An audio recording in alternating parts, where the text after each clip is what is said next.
creio que esse é um trabalho, um exercício terapêutico, de uma reflexão sobre nosso agir no mundo, sobre a nossa maneira de ver, de analisar, de interpretar, em particular, nossa personalidade. Será que agimos assim por orgulho, vaidade, por egoísmo, por teimosia? Provavelmente não queremos, em algumas situações, sermos vencidos nas opiniões, elegendo nossas verdades como únicas. Tememos as consequências, é certo. Não entendemos como Saulo os avisos e não sabemos interpretar nosso coração. Não sabemos seguir a intuição.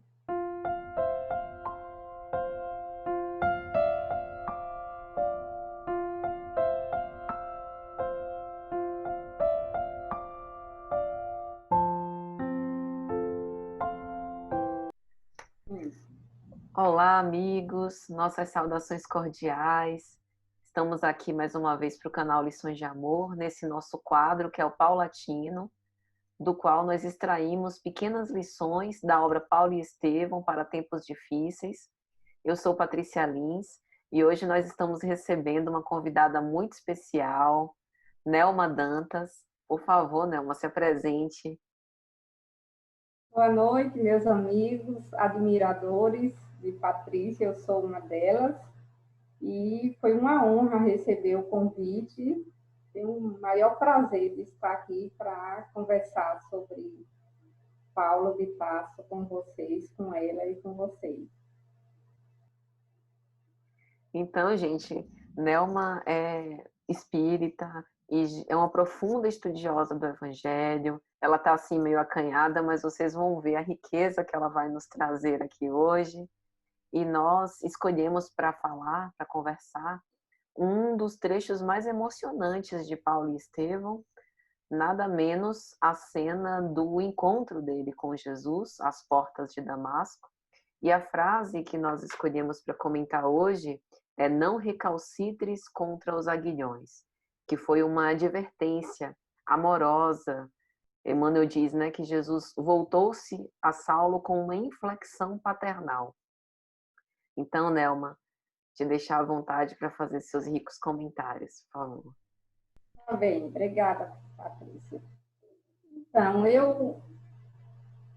resumidamente, eu estou já há algum tempo no movimento espírita. Comecei a oração de Bezerra de Menezes.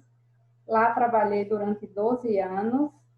Mais tarde, nos anos 90, eu vim para Pituba. Comecei no Paulo Estevão. E depois uma amiga me falou sobre a Fraternidade Espírita Irmã Sheila. E eu estou lá até hoje, né? Fazendo cursos que eu gosto muito e trabalhando. Tá? Então, vamos às lições, né, que Paulo nos dá.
Então, não recalcitres contra os aguilhões.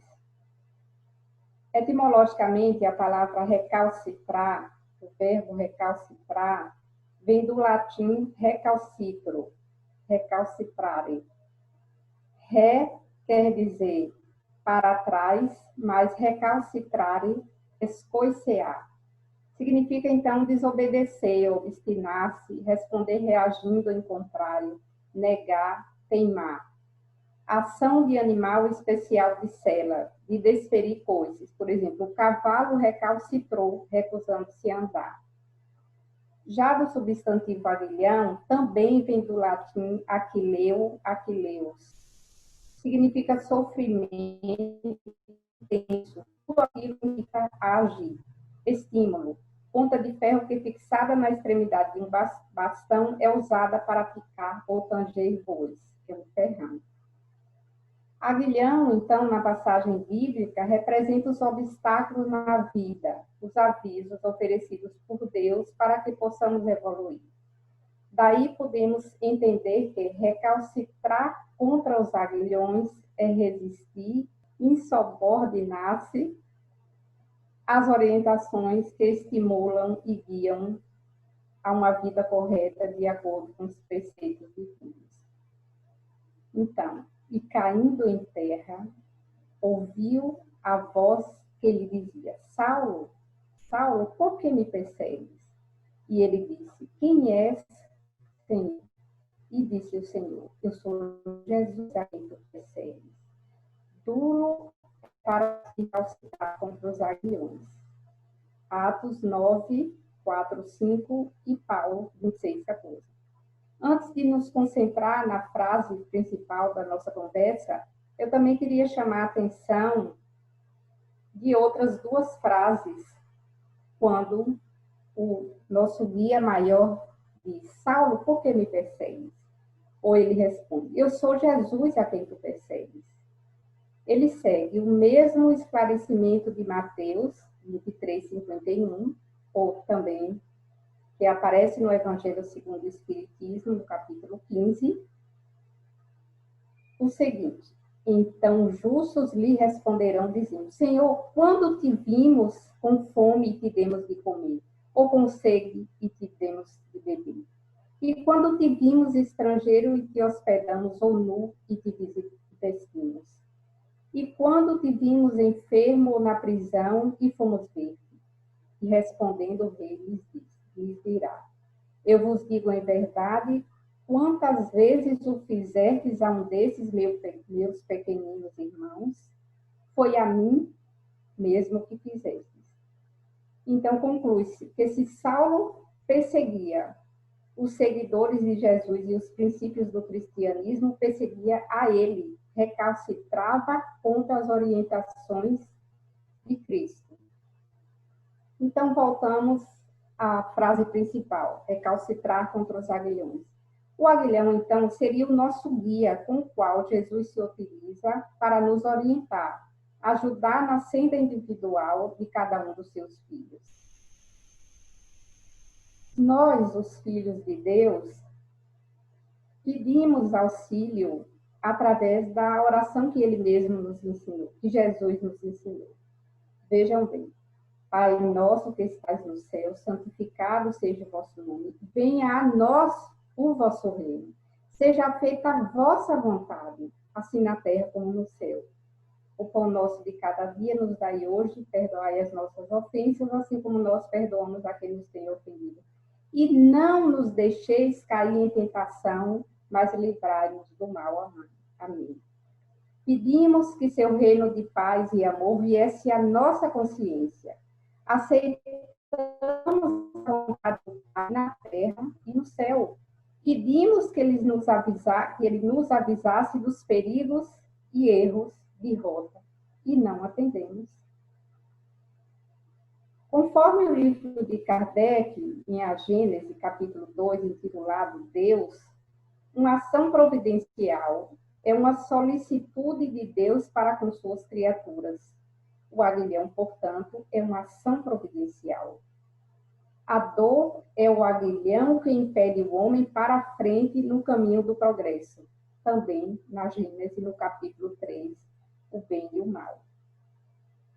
Nós constatamos que Jesus, há algum tempo, vinha usando o aguilhão para chamar a atenção de Saulo através de situações e pessoas diversas. Portanto, a reprimenda divina não foi inaugural no caminho de Damasco, ao contrário, foi o ápice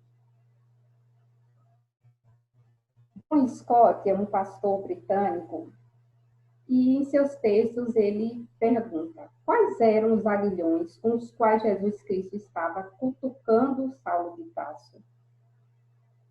Inicialmente, desse teólogo anglicano, pelos meios da consciência, do espírito e da memória, acompanhando as evidências na narrativa de Emmanuel no livro Paulo Estevão. Verificamos também destaques no livro de Atos, como exemplo de citação nas cartas do apóstolo Paulo, na primeira epístola de São Paulo aos Coríntios, quando ele escreveu: Onde está, ó morte, o teu aguilhão? Onde está, ó inferno, a tua vitória? Ora, o aguilhão da morte é o pecado, e a força do pecado é a lei. Capítulo 15, 55 e 56. Saulo, por conta e risco, ele assumiu a tarefa de guardar os escritos de Moisés. Daí opôs-se às novas ideias de Jesus de Nazaré e seus seguidores. Queria impor o ponto de vista dos fariseus, perseguiu, condenou e incentivou direta ou indiretamente a fuga e a morte de muitos adeptos da Boa Nova. Entretanto, apesar do poderio político e religioso, o doutor da lei questionava-se quanto ao humilde procedimento dos apóstolos e desejava a paz observada primeiramente em seus semblantes, em suas fisionomias.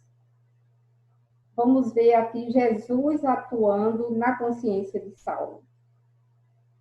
Assim como em mosaica, os apóstolos, claro, defendiam as ideias de Jesus. Talvez Saulo não tenha admitido um comportamento igualmente determinado ao seu, mas ainda, os seguidores do homem de Nazaré não precisavam impor, ameaçar ou disputar admiradores. Não era essa a intenção. Os principais aguilhões usados por Cristo para sensibilizar Saulo foram, primeiramente, Gesiel, Estevão, encabeçando os homens do caminho, Pedro, outros apóstolos, Gamaliel, seu emérito professor, Abigail, Ananias, e por aí vai. Incomodava muito a Saulo como os homens do caminho agiam nos preceitos pacíficos. Teria que os dobrar, pensava, para mostrar que sou maior. E seguem alguns exemplos. Não podia compreender a passividade com que o agredido receberam os bofetões. A serenidade de Estevão o perturbou. Ainda mais, sem dúvida, estava diante de uma energia ignorada. Verificava tamanha superioridade de concepção e pensamento.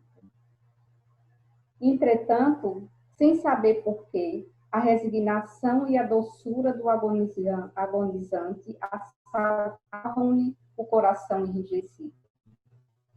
Vários exemplos de obstinações derrubadas na consciência de Saulo. Abigail, na morte do irmão. Gesiel, concede-me um minuto, deixa-me falar ao moribundo. Impossível, disse Saulo. Irei contigo identificá-lo, mas até que o possamos fazer, cala as tuas impressões. Nenhuma palavra, ouviste? É necessário não esquecer a respeitabilidade do local em que te encontras. Trabalhava, porém, intimamente para não se comover com a cena dolorosa. Não se dobraria por uma questão de sentimentalismo. Abominaria aquele Cristo que parecia requisitá-lo em toda parte, a ponto de colocar-se entre ele e a mulher amada. Vamos ver mais alguns exemplos de Jesus atuando no espírito de Saulo. Quando Saulo esteve na casa do caminho para prender Simão Pedro, Pedro não opôs a mínima resistência. Impressionado com o temperamento pacífico que os continuadores do Nazareno testemunhavam sempre, Saulo objetou com escárnio: o mestre do caminho deve ter sido um alto modelo de inércia e covardia. Em verdade, Saulo não atendeu ao seu próprio instinto quando se perguntava de onde vinha tanta humildade no proceder dos homens do caminho. Resoluto, tomou a dianteira, ainda nesse episódio da prisão de Pedro.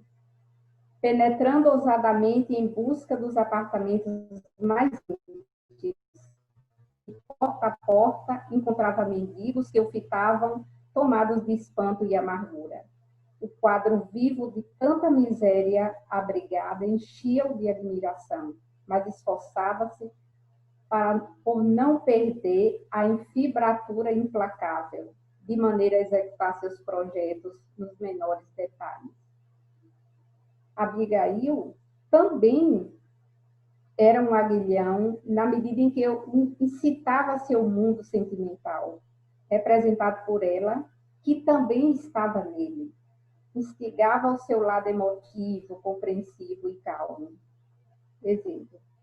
Abigail corrigia-lhe o espírito, aparava as arestas do seu caráter violento e rude. Cooperava para que se atenuasse o rigor das decisões autoritárias. Para amenizar, vamos ver exemplos contrários, exemplos de aceitação. Abigail aceitava as escolhas de Deus. Saulo, diz ela, de que nos valeria a desesperação? Não será melhor inclinarmos-nos com paciência aos sagrados desígnios? São poucos os que se recordam da proteção divina nos dias alegres da fartura, como raríssimos os que trabalham a revelia do aguilhão. Abigail, na hora da morte. Não te rebeles contra os desígnios supremos, que me arrebatam do teu convívio material. Grande exemplo.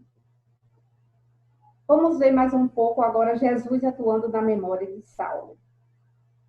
Os apóstolos estavam preparados para divulgar as ideias de Jesus e até morrer por elas. Recusam-se a retaliar os inimigos. Ao contrário, oravam por eles. Tudo isso permanecia na memória de Saulo, assim como a atitude digna de Estevão no momento da morte e a generosidade de Abigail. Exemplo. E pondo-se de joelhos, clamou com grande voz: Senhor, não lhes imputes este pecado. E tendo dito isto, adormeceu. Está em Atos 7:60.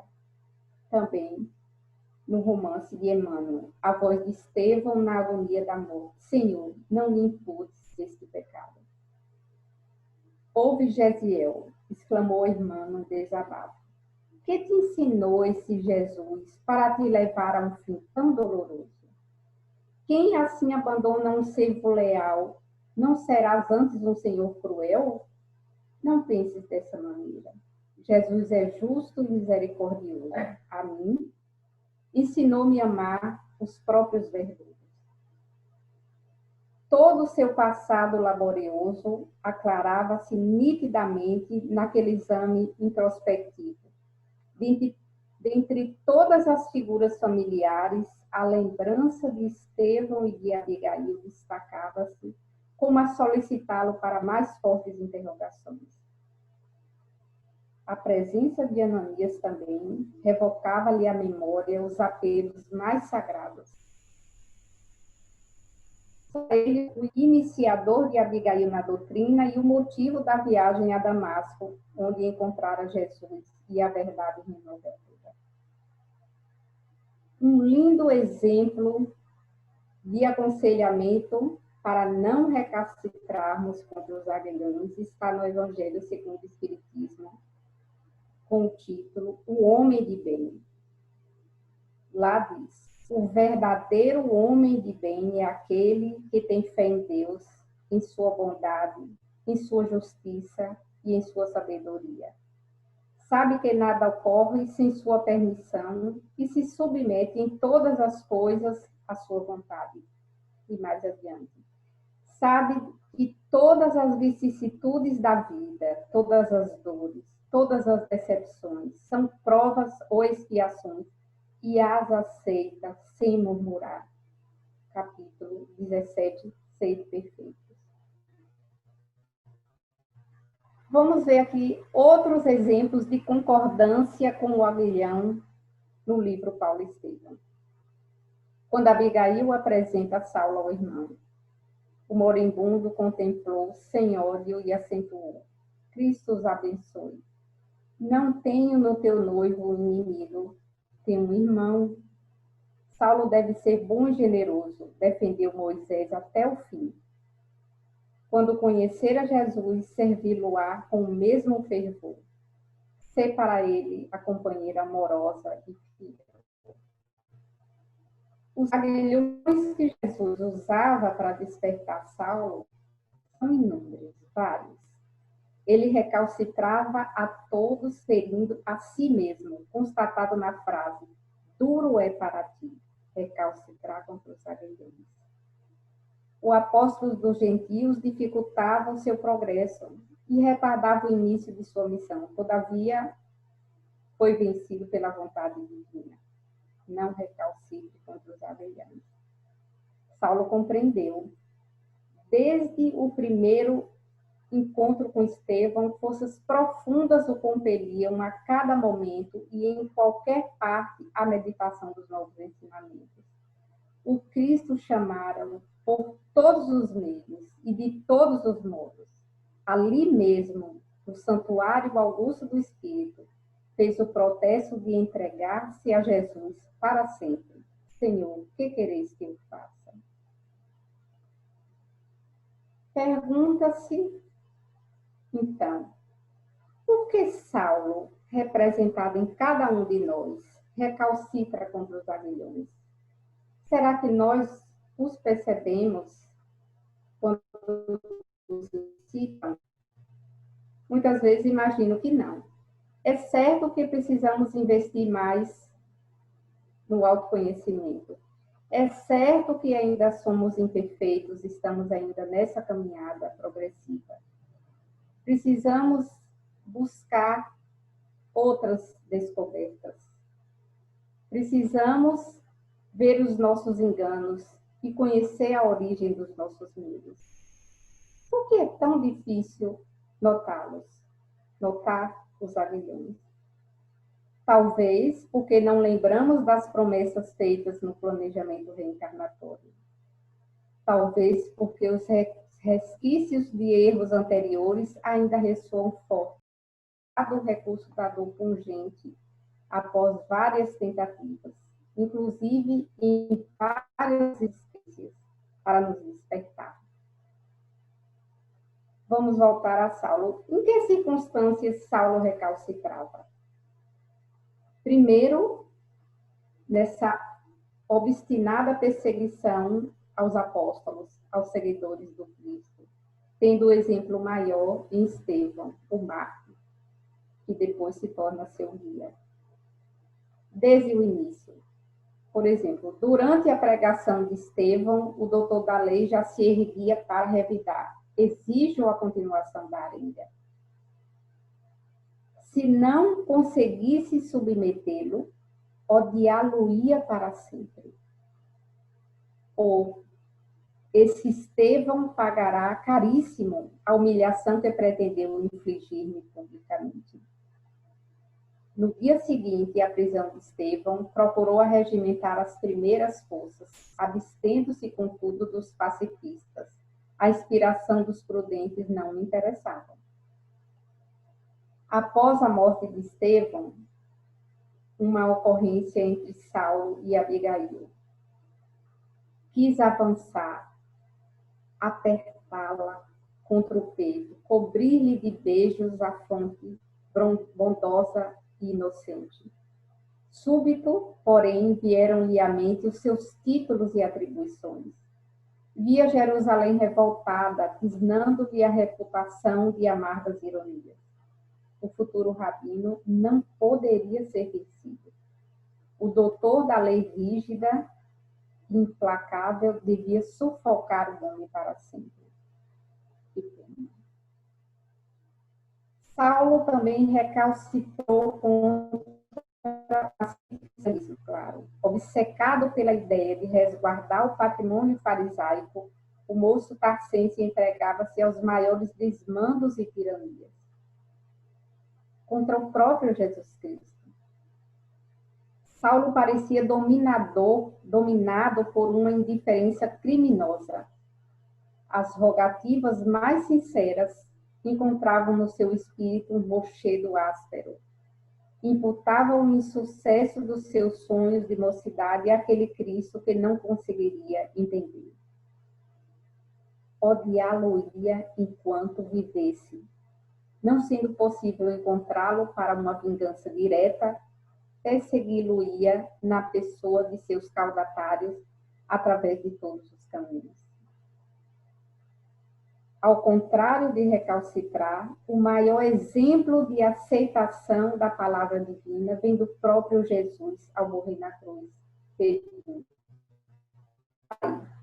Perdoa-lhes porque não sabem o que fazem.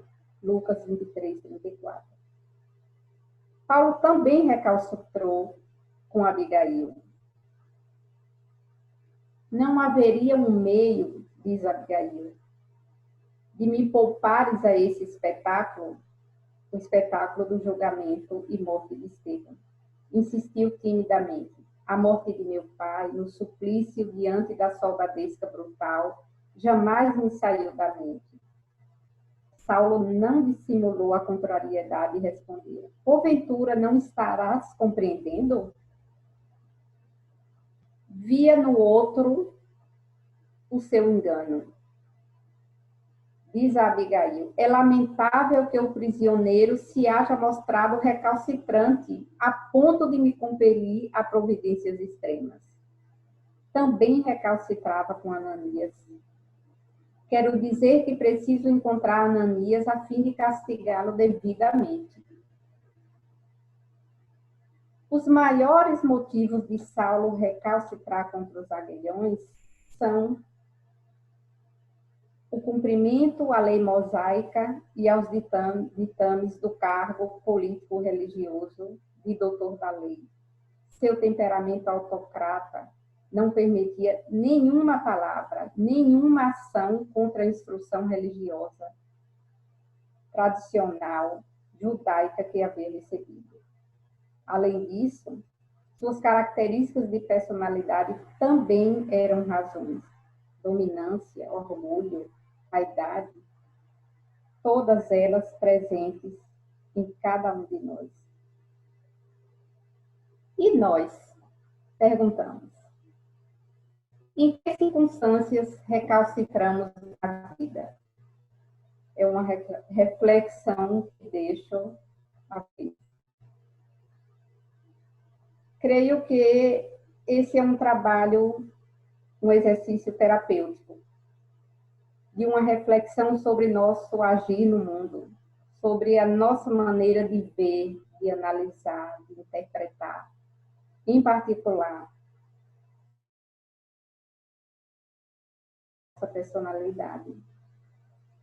Será que agimos assim por orgulho, vaidade, por egoísmo, por teimosia? Provavelmente não queremos, em algumas situações, sermos vencidos nas opiniões, elegendo nossas verdades como únicas. Tememos as consequências, é certo. Não entendemos como Saulo os avisos e não sabemos interpretar nosso coração. Não sabemos seguir a intuição. Não compreendemos que os aguilhões e a aceitação sem recalcitrar são instrumentos promotores da reforma íntima, nos alçando a degraus mais altos do nosso crescimento moral e espiritual. Assim penso. Maravilhoso. Nelma, eu achei assim tão precioso, porque a sua característica pesquisadora, profunda, né? Você vai esmiuçando, começa com a etimologia da palavra, faz esses raciocínios costurando esse contexto. Eu me senti ouvindo uma narrativa preciosa que inclusive a gente compara com a preciosidade que Emmanuel traz à obra, como que pincelando os atos mais emocionalmente que tocam a gente na obra, né? Você fez essa arte de pegar aqueles fatos mais tocantes, mais profundos, né? que mais são reflexivos e que tem tudo a ver com esse recalcitrar dos aguilhões. Fiquei muito feliz mesmo. E propositalmente eu não fiz o contexto que em geral eu faço no início, porque por já conhecer, né, a prévia do trabalho de pesquisa que você fez, sabia que você faria muito melhor e de fato. E aí, Nelma, eu queria aproveitar te parabenizando e dizer que eu realmente fico embevecida. Queria perguntar, né? Queria que você tecesse um comentário sobre isso. Dentre tantos aguilhões que a que nós estamos expostos durante a vida, e eu acho que você foi muito precisa em começar com o Pai Nosso. Ou seja, nós vimos para cá, para o planeta Terra, sabendo que os aguilhões são ferramentas necessárias para a nossa evolução, mas por alguma razão a gente ainda se coloca na mesma posição de Saulo, de recalcitrar, de negar, de se proteger deles, né? Rejeitando o corretivo do Senhor. E hoje nós passamos por um aguilhão invisível, estamos todos iguais perante essa dor global, né? E é interessante como cada um de nós age de um modo. Eu queria que você, por favor, comentasse um pouco sobre isso. Me parece que a situação que vivemos da pandemia talvez seja um aguilhão bem maior. Né? Um aguilhão, primeiro, ao planeta Terra e a seus habitantes, né? Independente de partes desse planeta, áreas mais consideradas mais adiantadas, consideradas mais civilizadas, como se fala, agora o aguilhão nos colocou todos no mesmo lugar. Recalcitramos tanto tempo. Ferimos o planeta de várias formas, principalmente a sua natureza. A natureza de cada um de nós e a própria natureza. E tivemos agora uma lição, mas é uma lição igualmente aquela lição amorosa, né, que Jesus destina a Paulo.